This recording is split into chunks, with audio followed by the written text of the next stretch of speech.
Hello, good afternoon, everybody. I think it's just about good afternoon anyway. It might be 11:59 on your watches. Just pretend that it is afternoon. It's Graham Coath here, Steven Howe with another Wow Ergonomics. Steven, gone above and beyond, as you said yourself this afternoon, in terms of getting content for this show together for today. We are going live right this minute to a film set in the middle of London. Here we go. I'll bring you on in a minute. There we go. That's one. And they're just looking great there. Hello, sir. Can you hear us? Can you hear us, mother? No. Not really. Well, yeah, because I just answered, but tell us how it's. Hi, Chris. How's it going? No. So we got. Well, here we are. This is the movie set. I don't know if you're asking questions. I can't hear you, so we'll just talk. Just go for it. Keep talking. Just keep talking. Improvising. Just do it. Some monitors, they're all upside down. Big sunshades. This lift up a little bit. See what we have to do to deal with the sun from the sky.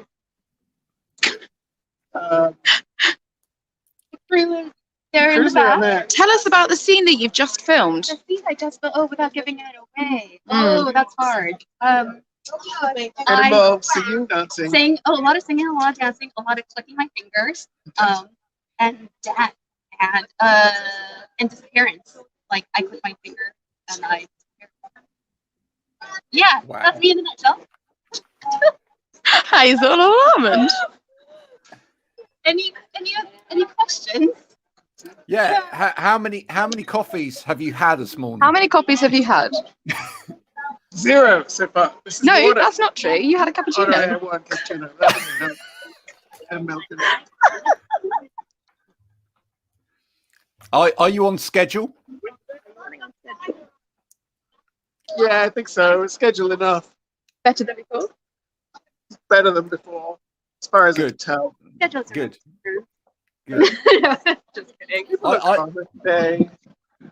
I mean, the main thing I want to know is how does Chris get his hair like that? How do you get your hair like that? Styling question. Styling question. It's the wind. If I stood the other way, it would be bad. That's why I'm pointing this direction. That's good. Which part of London are they in? Can you tell us which part of London you're in, or is it top secret?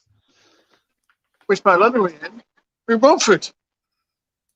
It's my best Romford accent. Essex. Is Romford London? Romford accent. Bloody jellyfish everywhere. Jelly deals, mate. Oh. Yeah. So look, it's lovely. It's lovely to see you. I'm sorry that you can't hear us particularly well. How is fundraising going for this? How is the fundraising, Chris? How's fundraising going? Fundraising's pretty good, but we can always use more money. And the link for the thingamajig is in the comments. It will be. It will be. This is the best live you've ever done, Graham.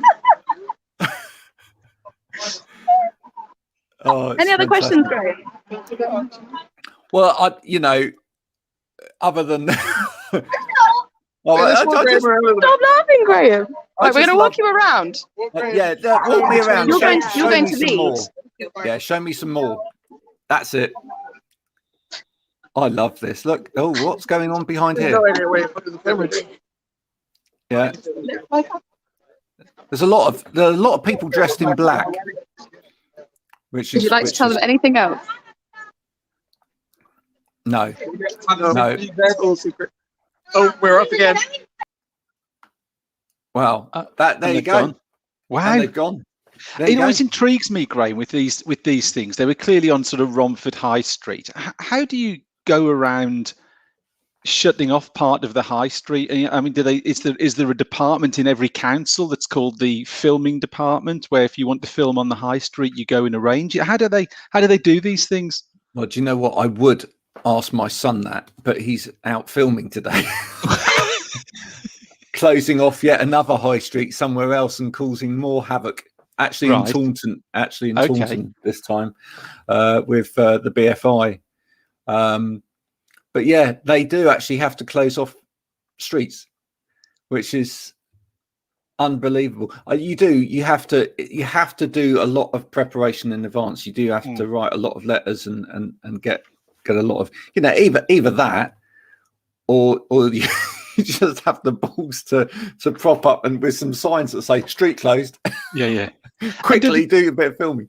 Does it cost? Do they have to pay the council for these things? I believe so. Yeah, I believe it costs. Well, it's going to, especially because that's a retail area as well.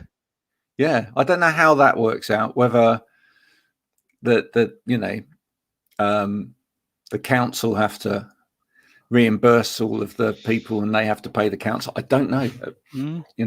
Maybe we will find out. I'm just going to see quickly whether or not they're contacting me. We did what we could, they said. I mean, yeah, it was really quite. They did it very well. They did very well. But there you are, folks. That was live from the film set of Dysphoria in Romford at the moment. And I will put the link if you want to donate any money towards the making of this film, which is all about mental health, especially within the Asian women community. If you want to donate money to pay for the styling of Chris's hair, which obviously is where a lot of the budget goes, then I'll make sure that you do that. That hair was something else, wasn't it? I mean, that must take a lot of gel to sort of keep in position in a morning. I think it's fantastic. Yeah. I wondered whether it was that or coffee. You see, that's why I was asking how many cups of coffee. Were you suggesting he was wired by any chance, Graham? He was maybe kind of like, I mean, my hair. When I used to drink coffee, I don't drink coffee anymore, and that's another topic. But when I used to drink a lot of coffee, I could do that with my hair. Just after 8 pints of coffee, that would just happen. It looks like, his hair looked like, in a cartoon where someone puts their fingers in the plug and they get an electric shock, and then their hair just goes a little bit crazy. That was what I thought had happened. Now here we go. We're getting the link come through, aren't we? From Odessa. Are we? Oh, it's in the comments. Just put it in our comments. Oh, look at that. There we go. So we'll put it up on the screen. Thank you, Odessa, for adding that in. So HTTPS, I always think this is a great one. If you want to raise money for something, there is no gel in his hair. Wow. Natural. What? Right, I'm gonna leave that up there on the street. It can be confirmed. There is no. That's all natural. That's amazing. Wow. Impressive. Yeah, that is impressive. I wonder whether he has a pillow for his head and a pillow for his hair at night. I mean, he might have a separate postcode, his hair, compared to him, aren't they? Separate postcode. Oh, fantastic. I will make sure we put that comment with the link in there up again before people go. Now, Odessa was on last week. Okay. They couldn't hear us because it was a very busy street. We get that. We totally understand, And also, when you've got hair like that, it's probably quite difficult to hear. Anyway, we, the hair's going to keep coming up throughout this. Anyway, she was on last week, and I wanted to bring that up. And the first topic that I want to cover today is Odessa's new desk setup, because clearly when we spoke to her last week, she was one of these millions of people out there who did not have a laptop stand for her laptop, which is amazing. Oh, don't be jealous. I'm not jealous. Look at this fine mop of hair that one has here. Check out his barnet. Yeah, check this out, eh? In fact, I've got a ton of gel in here. That's the only way that it works. And hello, Tamara. Thank you very much for joining. Oh, a lovely lot of people here today. It's wonderful. But yeah, so she was one of the a multitude of people that didn't have a laptop stand for a laptop. Now, common mistake, which is because you've got a desktop computer as well, you don't bother with the laptop.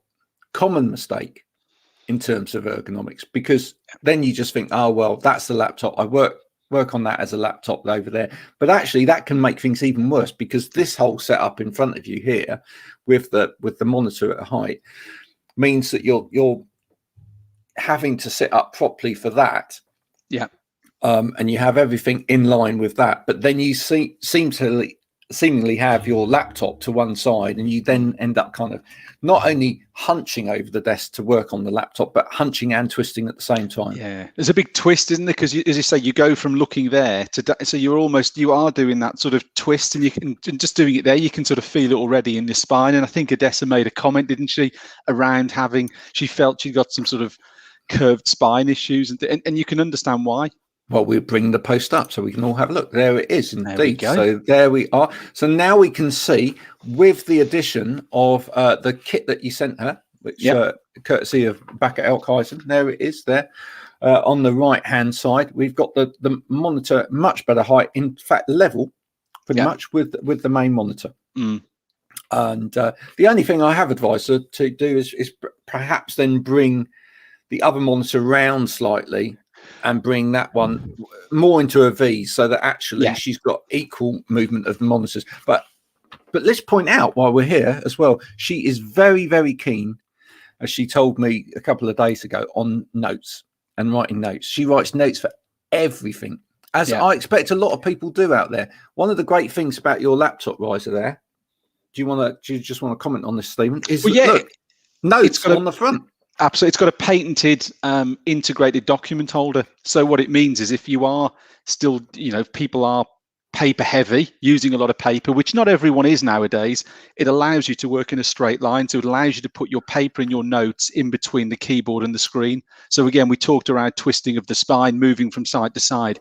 This basically does away with that and puts the paper in between the screen and the keyboard. So the integrated document slope is ideal for somebody like Odessa, who still is using paper. And we hear about paperless offices, and yes, we are using less paper, but I think everyone to some degree is still using it, and that's the way of really maximizing the space and getting the most from your equipment is to use something with an integrated document slope. Hence the Q330 that Odessa is now successfully set up eventually, and she's successfully using.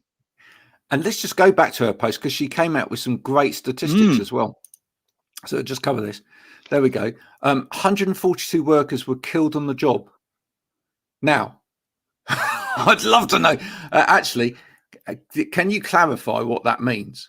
What job were they doing, and how were they killed? This is more interesting. 693,000 employees sustain an injury at work. It'd be interesting to know how many of those are back issues, musculoskeletal issues, etc. Right, and then at 16.2 million estimated cost of injuries. Clearly, that covers a lot of different industries, but we do know that that the amount of people actually sustaining back injuries or musculoskeletal injuries every year is huge, and probably been even more so throughout the pandemic, with people working from home, not having the right setup. So good to kind of try and get that all right. Don't hate on paper users. We don't. We love that. That's what we're saying. We don't hate paper users. We love them. We love them, and it's important that they have the right kit. Absolutely. I tell you what will be really interesting, Graham, and we've kicked this around for the thick end of 18 months now, but with this sort of return to the office that is clearly happening to some degree, I wonder when people go back to the office, maybe in their 2 or 3 days a week, and they have that full setup, I wonder if then they'll really appreciate the issues they've been having at home. Maybe they've just sort of cracked on with it and thought, well, this is what I've got the equipment, I'll get on with it. I wonder if when they go back to the desk with the screen at the right height, because they're working on a laptop flat on the table and they're given the right kit, I wonder if they'll go, actually, do you know what? This is right. What I was doing was wrong. Actually, those pains and aches and things that I've been suffering actually were a problem from not having the right kit. And then I think that will make them go back and challenge their employers and go, great, I'm in 2 or 3 days a week, but what about the other couple of days? You need to give me that right equipment, because having the setup in the office is great, but if you're only there part of the time, you're negating what you're doing in the office by not having the correct setup at home. And again, as Odessa's mentioned, she's been working at home for a long period of time. She's not had that kit. There's still an awareness piece. We've discussed it for a long time. The classic one for me is when you see things on things like LinkedIn or other social media where someone is using a laptop flat on a table. It's used from a nice, and we touched on it last week, I think, from a photography perspective, it looks nice and clean, but it's not a great workstation. And yes, it might not look as neat with a laptop stand with a separate keyboard, but it's not there to look good. It's meant to be an effective and positive solution. So I do wonder whether we'll see another round of focus around home working and employees looking after their staff. Well, and this brings us neatly on to what's going to be the next subject, because I think the main issue here is that a lot of stock photography and even photography used by people within the trade is, dare I say it, sort of home working porn. It's dreadful. What I mean by that is it really just kind of, it's kind of a centralized kind of, oh yeah, when I work from home, I can just kind of line like this slightly to one side on the sofa, feet up, there's the cat, dog on the floor. Yeah. That's how, the reality is, if you work for any length of time like that, you are going to end up with severe issues, but nobody really, other than people trying to show people the alternative, actually produce these. And if I go through all of the sort of royalty-free stock images for things, all of the software things like Canva or some Adobe or whatever, looking for a shot of someone working from home or a shot of someone working hybrid or whatever, there's never any ergonomic equipment in there, because it's always about show someone. I mean, if I'm wrong, let me know, folks. But it's generally, Graham, an absolutely clear desk. They're not even using a pen or a paper or a mouse. They're just using a laptop stand, and you look at it and you're thinking. And I guess the difficulty comes is, like a lot of things, it's the area in which I and Back are operating, and people I think sometimes will look and go, well, you're just trying to sell them more equipment and do this.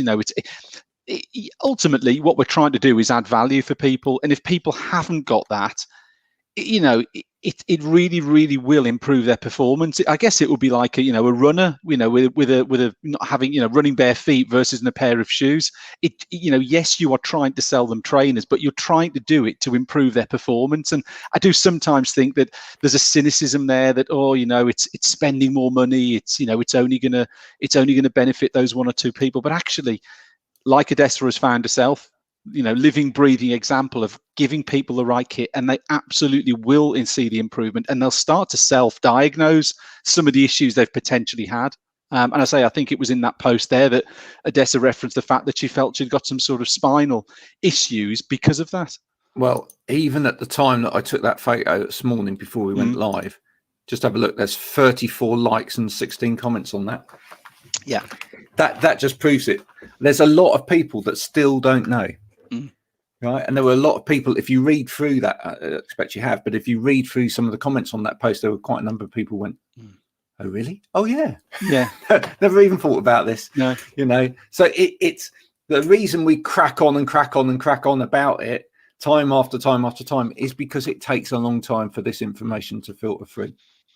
Anyway, as I was saying, it does lead on nicely to the next thing, because I did, and just so that Odessa feels at ease as well, I just want to say that I will cover this topic of olives at some point. Yes. I will cover that. I'll make sure I get to that. But I did a little post this morning, a poll, believe it or not, and yeah, I know you did a poll. Yeah. Wow. Yeah, I know. It was one of my first times doing the Yeah. poll. Long time Anyway. listener, first time caller. Yeah. So, and this morning it was all about I'm a Barbie doll. Now, did you see the news story? Did you read my poll this morning? Is this with the lady who invented the vaccine? They've made a Barbie doll of her? Yeah, yeah. So I thought, seeing as you were on the show today, and I knew that Dessa was helping us out and coming on this morning as well, I thought it was only fair to see what all of us would look like as a Barbie doll. So first and foremost, here we have you, Stephen. Oh, very attractive. I think you look really great. Yeah, thank you. Yeah. And that one will not be selling well for Christmas. That one's available from selected retailers only. Yeah. And then we have this one. There we are. That's see now. Actually, that works, doesn't it? Really, apart from the hair cutting off the very long blonde tips on the brown hair. Yeah, absolutely. I'm glad you said that. And then there's me. There we are. Now I think that I look great with extensions. It looks like a mullet you've got, Graham. It does, doesn't it? Yeah. Yeah, it's the sinister smile on my face with that. But there we are. That's what we look like. Don't quit your day job. Nightmare collection of Barbies. If anybody else would like me to make them into a Barbie, do send me a photo, and I'll just. I mean, a lot of expense and technical skill went into making those Barbie dolls this morning. But talking about that subject that I broached this morning, do you think that it's important that we have these figures now being made as Barbie dolls or other dolls exist that potentially teach children about leaders in other areas of other than fashion and stuff? Do you think it makes any difference? I'm struggling with the concept, to be honest, Graham. To me, it seems like a bit of a have we not got better things to do? Are there not better ways of doing it? It doesn't really seem to be a great idea from my perspective. Maybe I'm being a bit of a bar humbug, but it's not feeling that idea, to be honest. Tomorrow asked, don't we have a Ken? Do you know what? I looked at that. I thought, shall we make me and Stephen into Ken? And then I just thought, do you know what? It's funnier if we're Barbies. Yeah, it really is. Yeah, I thought it would just keep us all as Barbies. Yeah, absolutely. And besides, I'd have to pay for the stock footage. And we're on a low budget on this show, so absolutely. We didn't go there. But yeah, I mean, what do you think, Graham? I'm struggling with it. I guess there's a nice gimmicky thing to get their product back in front of kids before they start putting their Christmas list together. I get it, but I'm struggling with the concept, to be honest. It's difficult. I don't actually believe that necessarily that giving a young girl, because that's what this one was aimed at, giving a young girl a scientist-based Barbie is potentially going to lead them into STEM, but maybe just the publicity around the issue is enough. So maybe it's more about that. Maybe it's one of these things where it's not really about the toy. Yeah, it's more about making people aware that we should be celebrating and we should be signposting our kids more towards what's potentially achievable, and just saying, well, as a young woman or a young girl, it's okay to choose science. It's okay to, does a doll do that? I don't know. I mean, spending time with your children, encouraging them in a particular area, as some people were saying on the poll this morning, helping in your child's education, and helping them to develop broader choices by showing them more of of life and what opportunities are out there is probably down to a parent's responsibility alongside what's going on in school. And I do believe that in terms of that's the same in terms of diversity and inclusion as well. Having said that, there were some really quite great comments on there about some of the dolls that have been there with different coloured skin or with showing disabilities, and saying that, you know, it has made where children are of a different race, etc. It's made them feel more inclusive. Or if a child has a disability, it makes them feel more inclusive to be able to buy a doll that's perhaps got a prosthetic limb or is in a wheelchair. So it's difficult. To prove that I listen to what my children say, or particularly my youngest son, now his thought on that would be is, why don't they make it into a Fortnite skin? Now, do you have Fortnite in your house? Do any of your children? So this is this online game that the kids all play. I know what they do is periodically they bring out skins you can buy, and there's various sort of famous people, or you can buy this skin or that skin. You know, I'm almost thinking there, without us creating whole loads of plastic, etc., and to get to an audience, a wider audience, actually, could they not have produced a Fortnite skin for her? And the kids then could have bought it. Therefore, that would have generated some money that could have been used, you know, that could have been done in an effective way, but actually got them using that person within their game. Yeah. Maybe I'm thinking, I don't know. Who knows? There's all sorts of people appear on there. It's a very good point. In fact, it's actually where I started my post this morning, was that I said, I actually am not a fan of plastic toys. Full stop. As a parent, I've tried where possible to, if I've had to buy plastic toys, I try and buy them from a charity shop. Yeah. Right. Because then they've already been made. They've already been produced. I'm not adding to anything that's already there. Most of the toys that have actually bought the younger kids have been wooden. Yeah. But of course, wood's now in short demand at the moment, isn't it? There was a big I'm actually selling most of those wooden toys at the moment to builders merchants because they can't. A Jewson's lorry's just turned up outside your house, Graham. Yeah. Hold on a minute. Yeah. Yeah. Oh, I see you've got one of those rainbow arches. Well, we could do with that because we're building this new Sainsbury's down the road. Got nothing to lay the bricks on. Yeah, you can't. That's true. That's another whole topic, isn't it? Yeah. You cannot build anything at the moment.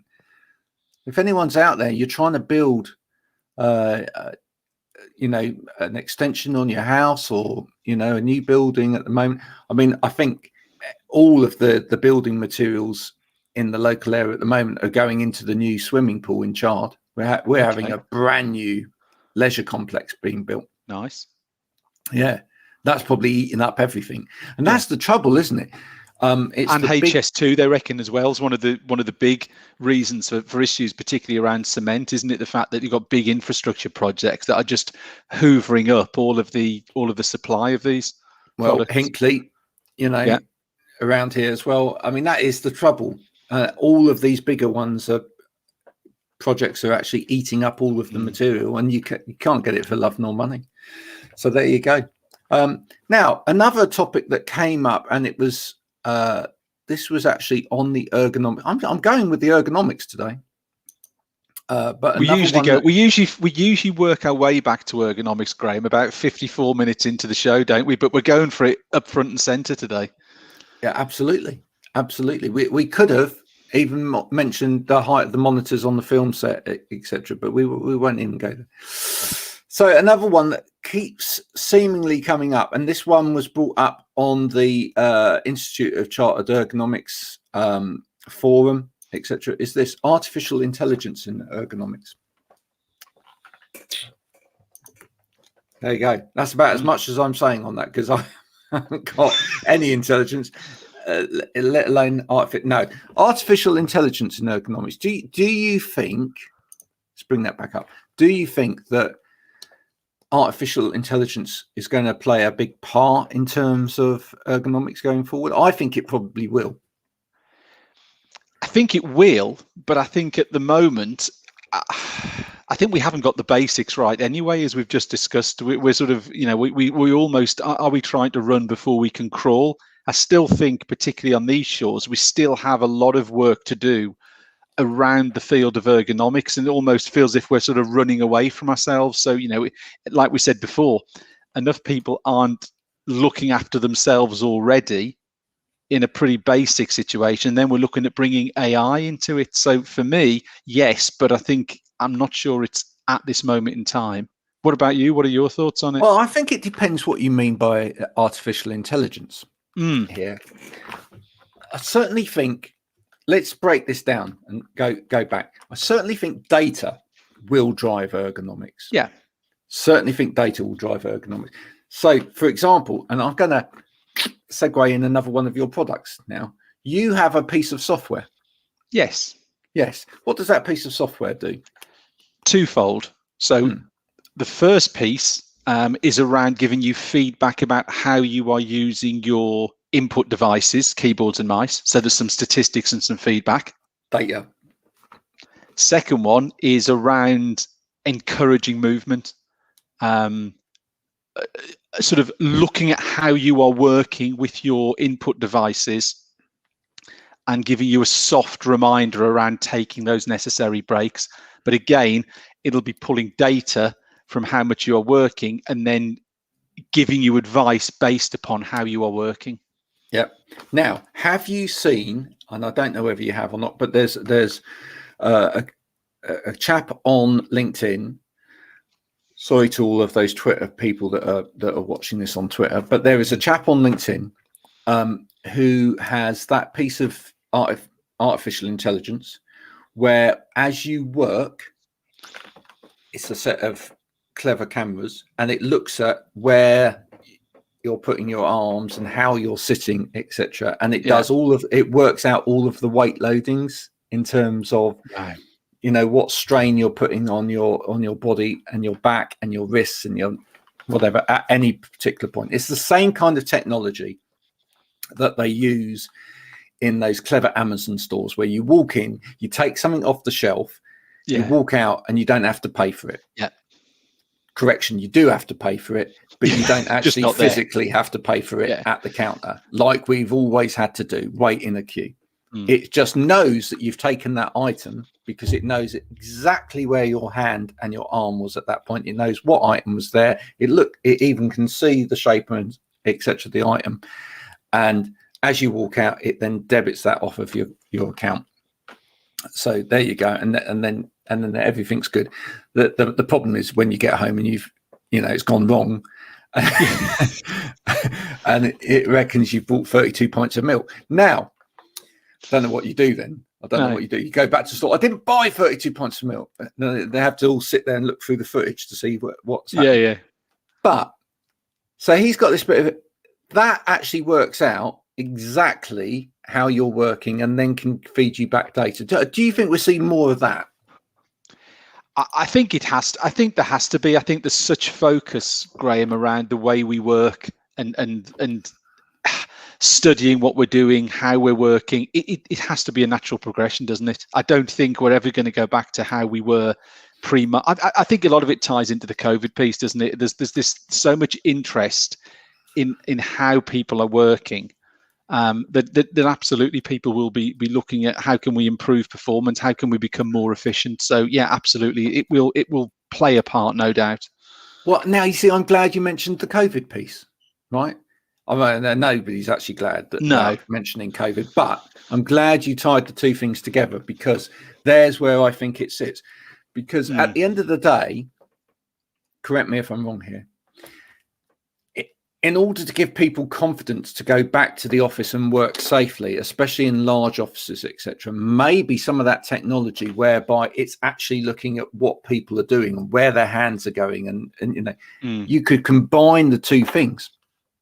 You could actually combine the two things. So not only could something actually look and go, well, that person actually needs some advice here in terms of how they're sitting or how they're working because they're sat in a bad position, etc. But they could also go, and that person went to the toilet and didn't wash their hands. Now, Yes. But do you know what I'm saying?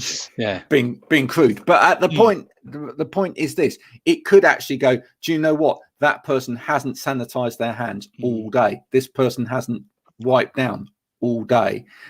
You know, therefore I need to be flagging up advice to say, you know, that person needs to be re-educated in terms of that, Or removed from the business.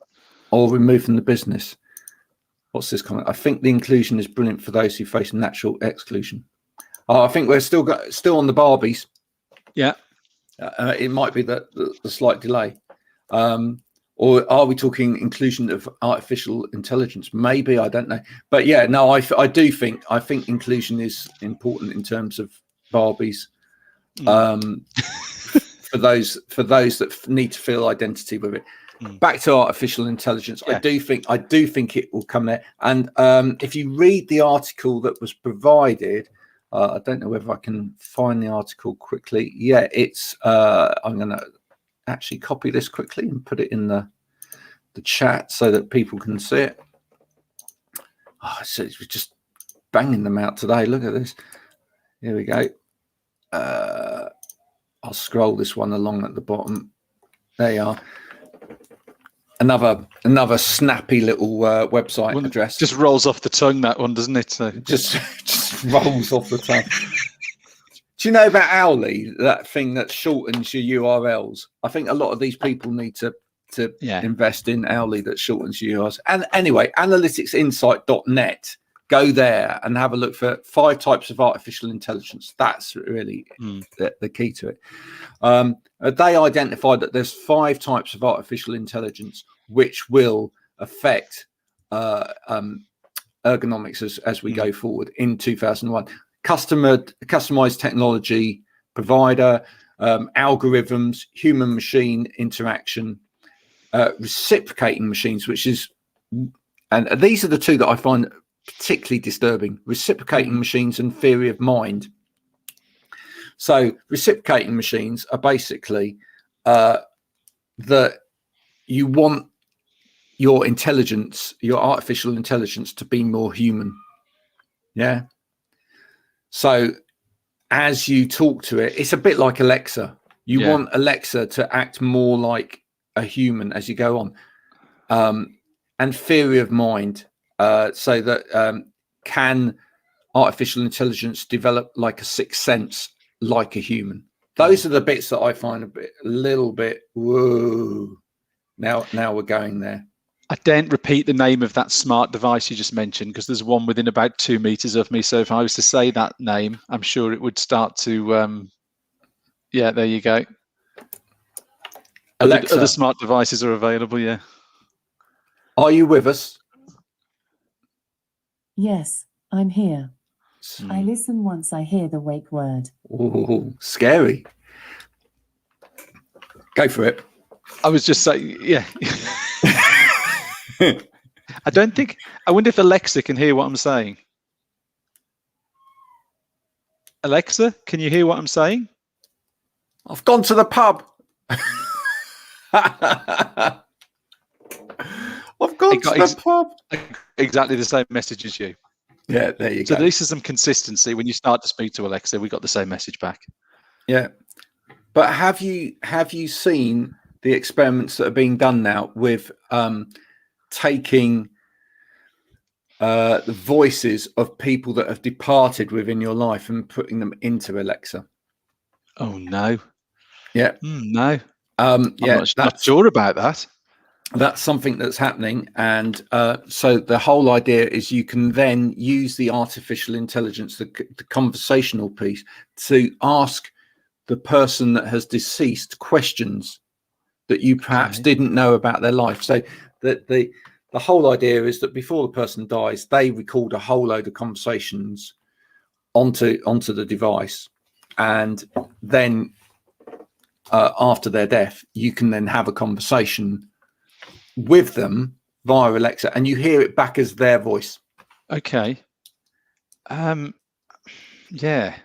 It's one you need to get your head around. It sort of immediately, I think it's not a great idea, but I guess for some people it could provide a huge amount of comfort, couldn't it? Depending on circumstances. But to me, Yeah, I'm not too sure on that one. I'm not sure. I almost feel, and maybe people can tell us otherwise, but I almost feel that once someone's gone, as part of the grieving process, you kind of have to let them go. Yeah. It is difficult, though. I know when my wife's mother died, the last bit that we had of her was her on an answer phone message on the answer phone downstairs, and eventually the answer phone died, and that was it. It was gone, and that actually she found that really quite difficult because it that was the last bit of her voice gone. But in a way, I kind of said, well, you just got to let go of that now. Yeah. Because otherwise you just keep hanging on. Can you imagine all the traditionally men who have never seen eye to eye with their mother-in-law, and then that voice is just permanently coming back in their ear? You can see it upsetting a lot of people, can't you? Yeah. You and I will be all right, Stephen, because, at the end of the day, if we both copped it tomorrow, there's thousands of hours of us waffling on the internet that our children and spouses and everybody else can just tune in and listen to. They'd be like, oh, why do they make so much of that stuff? They're never going to go away. But no, I'm not sure. I'm really not sure with some of that. The bits are going back to it in all seriousness with ergonomics. The other bit where I see artificial intelligence helping out with ergonomics is maybe in terms of software becoming more intelligent in terms of the way that you interact with software. Yeah. So in other words, rather than, because some software is still very clunky. So rather than having very intensive software whereby or software where if you need to create shortcuts to get to what you want to do on a regular basis, you have to tell it, I need this shortcut in there, etc. Things like macros. It works out the macros for you. It works out this person's doing this a lot today. Yeah. And then just comes up on the screen. Would you prefer not to do that a lot, but when you start that, I'll just fill in the rest of the process? That I can see being really very useful. Efficiency, getting more from people. Yeah. So like if you were cutting and pasting from one document into another document. If you're cutting and pasting heads onto a Barbie doll, maybe. It goes, here's a selection of other heads that you might want cut and pasted onto Barbie dolls. Would you now like me to cut and paste these heads for you? Which ones are applicable? That one. Thank you very much. I will do the rest of the work for you. Yeah. Would you like me to save that and upload them to this piece of software because that's what you did before? Yes. Oh, brilliant. I've done that for you now. Okay. You can go and have a break, have a Kit Kat. Other desserts and snacks are available. Confectionaries are available. But that's where I can see it working. That's where I can see it working, where software becomes a little bit more intelligent, and actually, therefore, we don't necessarily have to do these repetitive steps so much, because I think for all of us, those are the grind elements to any job. None of us, I mean, you, for yourself, do you keep a CRM? Yes, and that is that can be a chore. Yeah.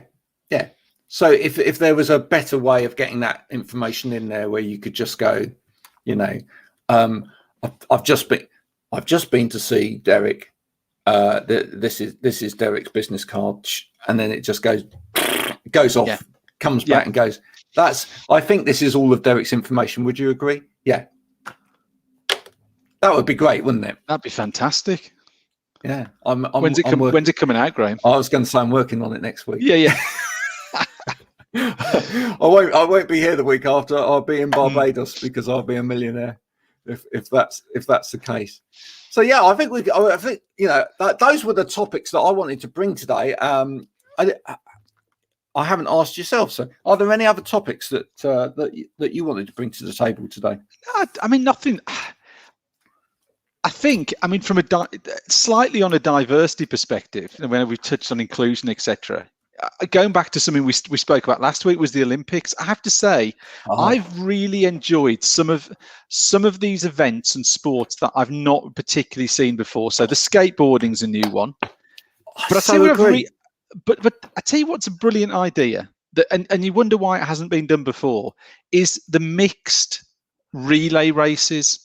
So I watched the race last week, was it last weekend, where Great Britain won the gold medal, where it was 2 ladies, 2 guys, swam in the team, didn't run, swam in the team, and you could put people out in any order, but it had to be 2 men and 2 ladies. And I just thought that was just adding bringing these relay races to life. And I noticed they're doing the same with the athletics as well. And there was something I read where they're going to make one of the sailing events, I think, going forward is not going to be a men's version and a ladies version. It's just going to be a version of it. So they're all going to compete together. But I thought that was, from an inclusion perspective, I thought that was fabulous to see the fact that we're sort of mixing it all up and we're just going, hang on a second, we haven't tried this. Why not do this? And I think it really worked. It's a really interesting idea, isn't it? Because and sorry, Graham. So just to finish that off there, last weekend, golf that I follow, they had a tournament where it was a men's and ladies tournament running alongside each other. So they play in a men's and a ladies event, but they were sort of held at the same course, and they sort of they still competed in separate sort of men's and ladies competitions, as you have to with that sport. But the fact it's all happening together. Again, I just saw a lot of great stuff around that. I'm sure there are some sports purists out there who will say the trouble is the further away you get from it just being this over here, then how do you start to lose something because you can't quantify? I'm sure there's all of those kind of arguments, but at the same time, I think partly from a spectator point of view as well, I think mixing it up becomes really important. And if we are going to go back to the diversity and inclusion part of it as well, surely it is a good thing to start mixing. How long before we actually see it mix even further and some Paralympics get involved with able-bodied athletes as a mixed event? I mean, I'm not being funny. Yeah, I was going to say, why not? In certain sports, why not? I'm thinking out loud, and I'm thinking, just sort of getting this on something like a 100 meters relay race. Yeah, where you could almost have in a 100 meters relay race, you have 4 competitors, a male and a female who would compete in the Olympics, and a male and a female who would compete in the Paralympics, and that's the team.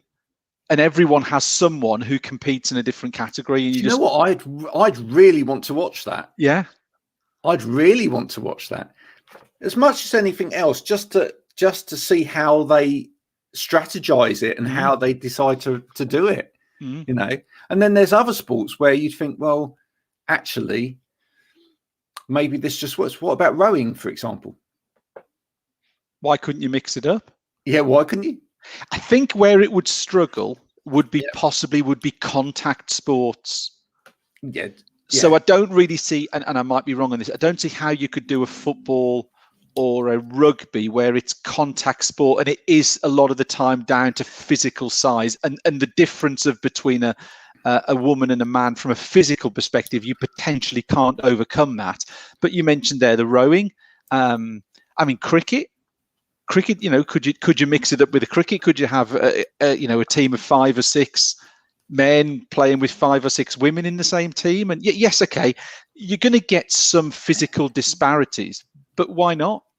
Why not try it? Let's see what comes from it. Does it then set out a series of goals that the men need to improve on their skill set on, and the ladies need to improve on their skill set on? But you'd never have seen that or found it if you hadn't almost chucked everyone in the same pot. I just think it's got to be a good thing going forward. I think it could be really good. But I'm totally with you as well on some of the new sports that have become BMX. Did you see the BMX? Yeah, amazing. That. What about the wall climbing that was on yesterday? Yeah. Did you see that? I was just like, really? Yeah, amazing to watch it. It's a sport that I would never have had any engagement with, but once you started watching it, you couldn't turn it off. You had to see, could the next person get up in the, could they beat 6 seconds or whatever it would be? But that, what was do you know what the girl's name was that won the BMX? Oh,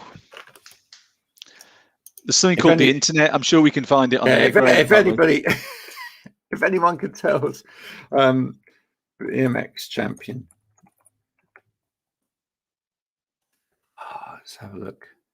Here we go. Someone's probably put it in the comments already. Well, I'm surprised they haven't. There we go. Bethany Shriver, is that right? Is that how you pronounce it? Yes, I think that's the lady. She was, some of those tricks she did, that one where she sort of did a backwards 360. Well, it was the guts of it. Yeah. It was the guts of it, because as the commentator, and it was thrilling to watch, because I watched the highlights of it. Because the girl that was meant to, favourite to win, everyone thought, she came out and her first run was really, really strong, etc. Yes. And of course, our girl came out to begin with, attempted that really difficult move, which has never been done in competition before, failed, etc. Yeah. And then when the commentator came out and she went for her second round or whatever, when the commentator said, is she just gonna, go for a bronze or silver position here, play it safe or whatever, and then she just went for it. Yeah. That is gutsy. I always love to see that from a sports person, someone that just goes, right, no, I am going for gold. I'm not coming out here to go home with a second. I know I can do this. I was that close the first time to landing this. Where will be the disgrace if I try it the second time and I fail completely? It was so gutsy. As soon as she landed that one, I just thought, whoa. And then there was another great move later on. It's absolutely brilliant. But some of the individual performances, Graham, as well. There was the Norwegian guy who won the 400 meters hurdles, and that I can't remember the exact thing. That world record had stood for years. Absolutely, it might have been something stupid like 15, 20 years, and I think he broken it or he beat it by over 0.6 of a second. Usually they break records by a couple of hundredths. This guy's gone out and smashed 0.63 or something off, and it is just like phenomenal. And they were saying the guy who came second, he would have broken this record that had stood for years. You're thinking, if you'd said to this guy in second before, you're going to break the world record, but you're not going to win he'd have gone, that's unbelievable. There seems to have, and the strange thing is, there's been no crowds there, as we know. Yeah. And you'd think it would be the atmosphere that would get the adrenaline pumping and deliver the better performances. But we're seeing world records in an 80,000 seater empty stadium, which I actually, my initial thought before the event, what the thing kicked off is, actually, will the quality be lower because there's no inspiration? That was nowhere. That was off the mark, wasn't it? But that's interesting, isn't it? It makes you wonder whether actually crowds, and this is a massive, massive question, it makes you wonder whether crowds actually add to it a sport in terms of, feeling that you've got support behind you, or whether they actually add to the nerves. Yeah.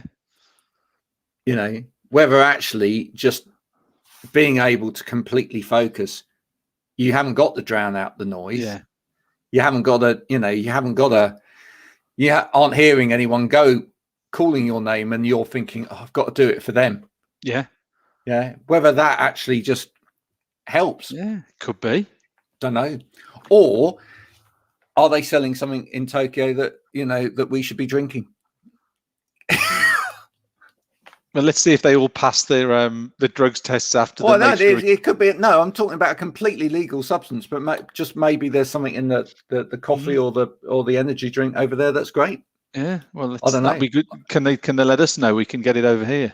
Yeah, we if there's a Tokyo energy drink that's giving all of these athletes an extra boost, that's a brand, so I have to be careful there. Yeah. But if there's something that's helping them all, then that would be great. It's interesting to know when the teams do the debriefs and all that sort of stuff, the management teams, and they look at it. I wonder if there will be. I wonder if what you've said there, which to me seems like the most plausible explanation around focusing, not distracted. Be interesting to see if any sort of study comes out and anyone, does that feedback? I mean, sometimes you do get conditions where the track's fast or it's warm when it's good for that. But you do look and you think there's been lots and lots of really high quality performances with no one there. I wonder if there'll ever be any sort of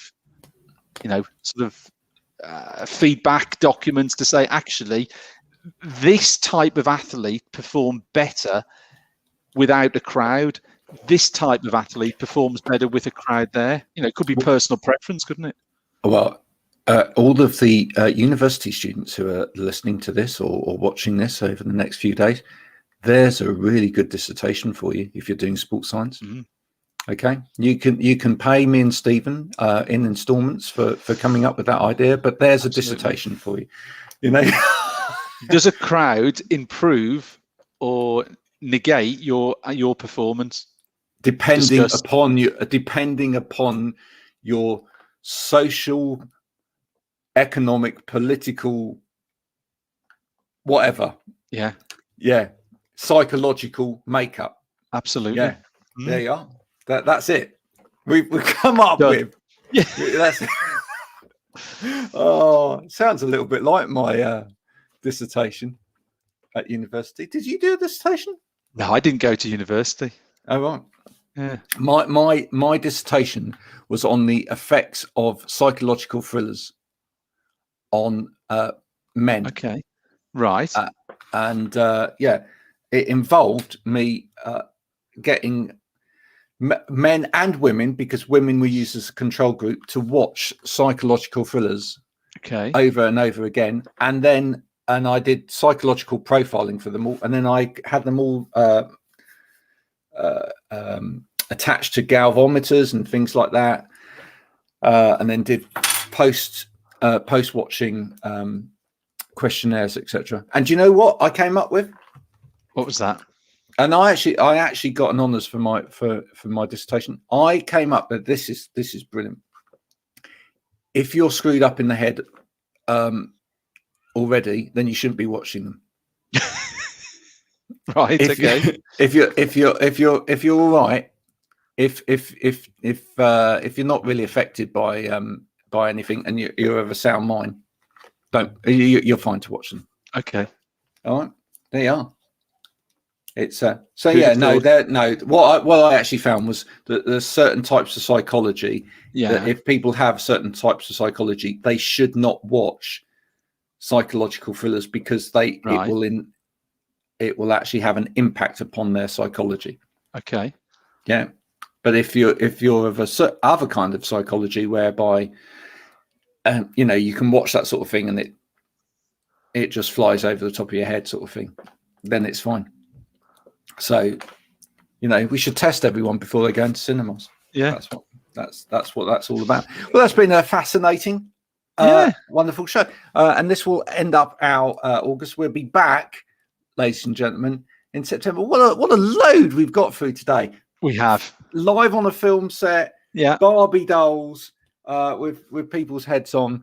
Diversity, inclusion, artificial intelligence. Home desk setups, laptop usage, etc. I can't think of another hour of your time that would be so worth spending than to watch this. So do, if you've watched this today, you've enjoyed it, or any of the episodes, do share with your friends, and we will see you again in September. But Stephen, until then, bye for now. Enjoy your summers. Cheers. Bye.